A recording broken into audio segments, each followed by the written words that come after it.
What's up, everybody? Today I got another unboxing video for you. I finally got a new phone. My Samsung J3V is such an old piece of crap that I can't even do like QR codes with the thing, which is honestly one of the reasons why I decided to upgrade. It was a perfectly fine phone. It was very slow and whatever.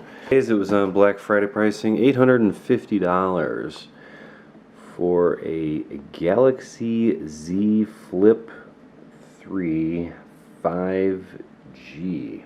So finally got a nice phone, which will be helpful for recording videos such as this one. One of the folding phones. And I'm just going to unbox it real quick, show you what all is involved. This is an unlocked phone from Amazon. And apparently all we need to do in order to activate it is just pop the SIM card in. So can't even tell that it folds in half. This just looks like a big old phone. Here's the size comparison with my old phone. So it is maybe 3/4 of an inch taller, but this one doesn't fold in half. It's also a little bit thinner. This one has a case on it, but let's do that satisfying peel away. Oh yeah. Oh, interesting.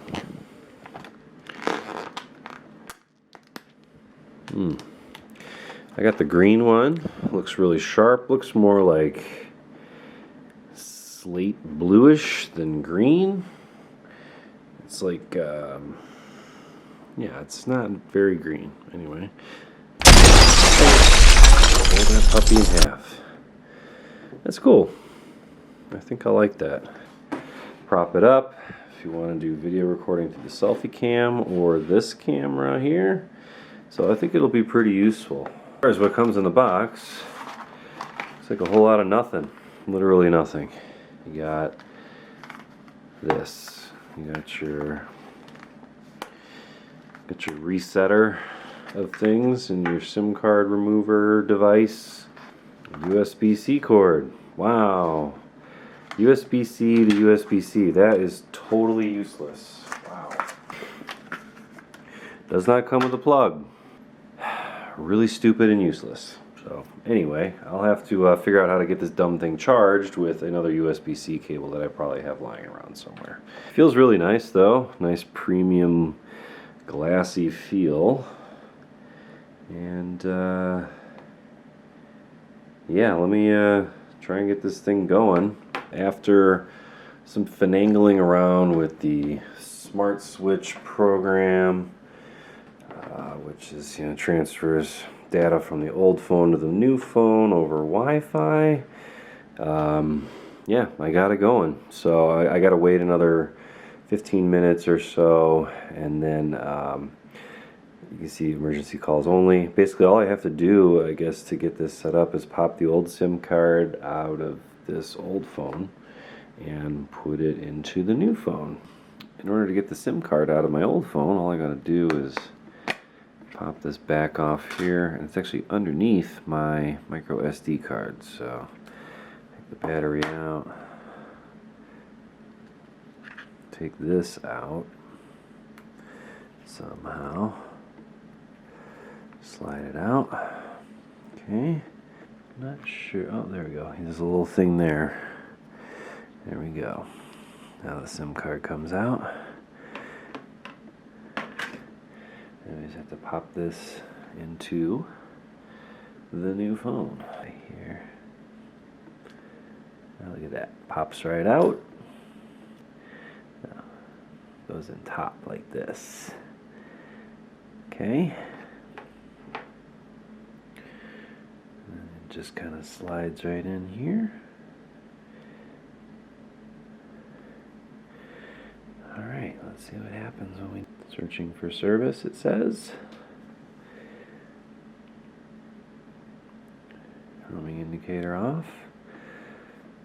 LTE plus. Looks like it's Your device will restart to configure features supported by the new SIM card. Okay, so it's going to restart. This may take a few minutes, but yeah, I think we'll be good to go shortly. So yeah, that's it. Just kind of fold it shut. Got the clock working. I'm going to mess around with this, have some fun with it, but yeah, that's an unboxing of a Z Flip 3 from Samsung. I was going to do this video like right after I got the phone, but didn't have time, holidays, all that stuff. Anyway, so I've had this phone for 5-6 weeks now, and I figured I'd just give you my opinions on it. Overall, it's a pretty good phone. I'm not going to crap on it too bad, but you know, for those people out there interested in buying it, I want to let you know about all the negatives and the positives, and you know, when you're going to be spending like $800 on a phone, it's probably good to know. I'm a completely unbiased reviewer. I bought this for myself. You know, I figure I'd give some, you know, real non-shill opinions on this Galaxy Z Flip 3. So let's just start with the negatives. There's you know, a decent amount of them. The biggest, well, these are in no particular order, just gripes that I have about the particular phone. It gets dirty extremely easily. Okay, so in addition to getting dirty really easily, I'm just gonna come out and say that this is not a good phone for heavy users. It's just not. This crease in the middle, I think, is going to not age very well for those that use their phone a ton, you know, hours a day like some young folks do, or older folks for that matter. The battery life is okay. I mean, I go to bed with it at like 60%, but I really don't use it a whole lot other than using for phone conversations, the occasional email checking, and maybe you know, a little bit of texting here or there. I'm not really on my phone a whole heck of a lot. I don't even really like cell phones that much. I just don't. So the fact that this doesn't come with a charger block that you can plug in the wall is super annoying. And the fact that it's a USB-C to USB-C port, which I didn't have any charger blocks like that. So I had to wait another couple days before I could frickin' charge up my phone, which was super annoying as well. And they say that, oh, we're doing it to save the planet. That's a bunch of crap. They're just doing it so they can sell smaller packaging, make higher profits. I mean, come on, like, it's saving the planet, my ass. So in addition to that, the phone itself will start to lag. You can notice it in the frames per second. Overall, it's very smooth when you know, scrolling web pages or emails or whatever, but it totally starts to lag and goes from like, you know, a smooth 60 to 100 frames per second, maybe even 120 frames per second, down to a very noticeable like 30 frames per second where it's like juddering, and you just can see it when there's about 6 or 7 apps open. So like I said, if you're a heavy user using tons of memory, it's not going to be great. It's going to annoy you because you're going to have to close out apps all the time. The intrusive software, I don't know if this is just a thing with Samsung phones, but my God, like when I first started using it, it was like every day they were hitting me with something, and it's like I just want a bare bones phone that does what I want it to. If I need an app, I'll add it later. But yeah, it was super annoying. It's like it wants to do this, it wants to do that. I can't come up with specifics because there was just so many of them that it was driving me nuts. So and you have to go in and block everything out, and oh my gosh, just so annoying. But that's the way times are, I guess. You have to buy a case. I bought this really slim, I'll put the link in the description, but anyway, it's a 2-piece case. And it just kind of slides on. Actually, just, yeah, slides on. But you definitely need it because, as you can see here, this is like shiny, smooth glass. And it is so slippery. It just comes flying out of your hand if you're not careful. So anyway, there's a case out there. that comes, you know, it's like 2 little pieces. You just slap them on. It's the easiest thing ever. Also, another annoyance, this folds out to be a pretty big phone, and it's difficult to open, hey dog, one-handed. I mean, you can do it. I have, you know, not huge hands, but pretty big hands. And it's, you know, it's a tall phone when you crack it open. The fact that you can't open it up one-handed very easily. When you first get the phone, it is actually, the hinge is very, very tough. It does loosen up after a while. My fear is that it's going to become so loose eventually that you won't be able to, you know, do your stuff. Not that I'm doing TikToks or self-recording or anything like that, but if you wanted to, I have a feeling that this hinge is going to eventually just go crap out, probably after about a year. I'll let you know. The crease in the middle here, I don't know if I mentioned that yet, but it's quite intrusive. I mean, you can see it plain as day. You can definitely feel it. It's probably 1 millimeter deep, maybe more. And you definitely notice it when you're using it. There's definitely a change and it's right in the middle of where you want to do it. So if you're like editing videos or trying to, you know, adjust slow motion, things like that, this thing gets in the way, and like it's kind of like a dead spot, and it's not great. But that's the price you have to pay if you want a foldable phone.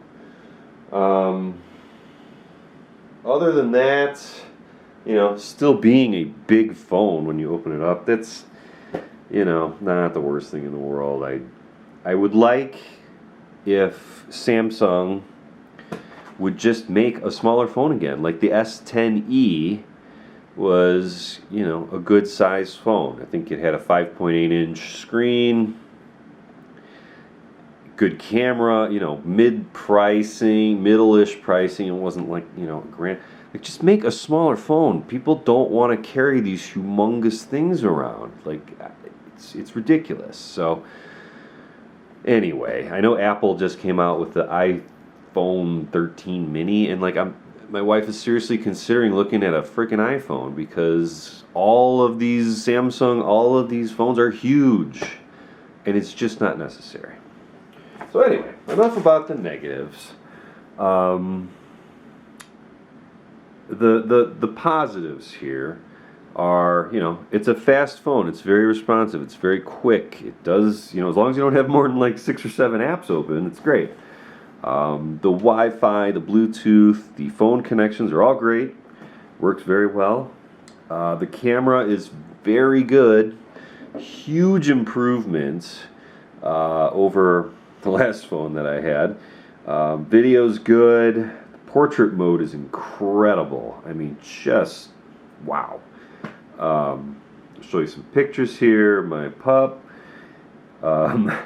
It's not like 10 out of 10 good. I mean, but you know, for the small form factor of these lenses, it's pretty good. One thing I do worry about, this screen getting scratched and the camera lenses getting scratched. You know, I make sure to not have my car keys in this, or house keys in the same pocket as my phone because of it. You know, I'm sure there's some sort of crystal glass, whatever. This case helps a little bit. If you don't have this case on, however, I mean, look how flat, it's like almost perfect. It's actually, this part stands out. So, you know, you can see that. But anyway, the lenses pop out. This case will protect it slightly because then it's, you know, set back in. I feel like this is going to get scratched up. The convenience here is nice. You know, you can double click, see the time and other stuff. I can't really get any useful widgets though. Like, I would like to just put text messages and stuff. I don't know. It's not really, it's probably user error. You know, I got emails, weather, I don't know. The weather app is also annoying. It's got all this useless crap on it, like, here, I'll show you. Like COVID, like I don't care. I want to get rid of this. I want to just look at the frickin' weather. Anyway, a lot of clickbait articles, a bunch of other dumb crap. Anyway, so overall, what do I think of the phone? Well, I think it's like a good deal at like $500. It's not an $800 phone. Not an $800. I don't even remember what I paid. It was like $800. I got it on sale too, and it was $800. The fact that I have to buy another separate charger, I have to buy a case. At least it comes with a screen protector, you know, built in. The fact that it gets super dirty, it's you know, the camera's good, but not like the best. It's not a good phone for heavy users. I do like the small form factor though. Don't get me wrong, it fits my needs perfectly. But to give you an example, while I'm working, I keep it open. Because using this stupid little screen to answer calls is not that great. And if I need to do anything, opening the phone itself just is a bit of work, and I don't want to add additional wear and tear on the phone. I know that might seem silly. I'm sure they've tested it, you know, doing a billion, you know, opens and closes, but I'm telling you, this thing loosened up significantly since I bought it. So, that being said, would recommend buying it. You can get it for like $400 or $500. These days, who knows if that'll ever happen. But overall, the phone's like maybe 7 out of 10.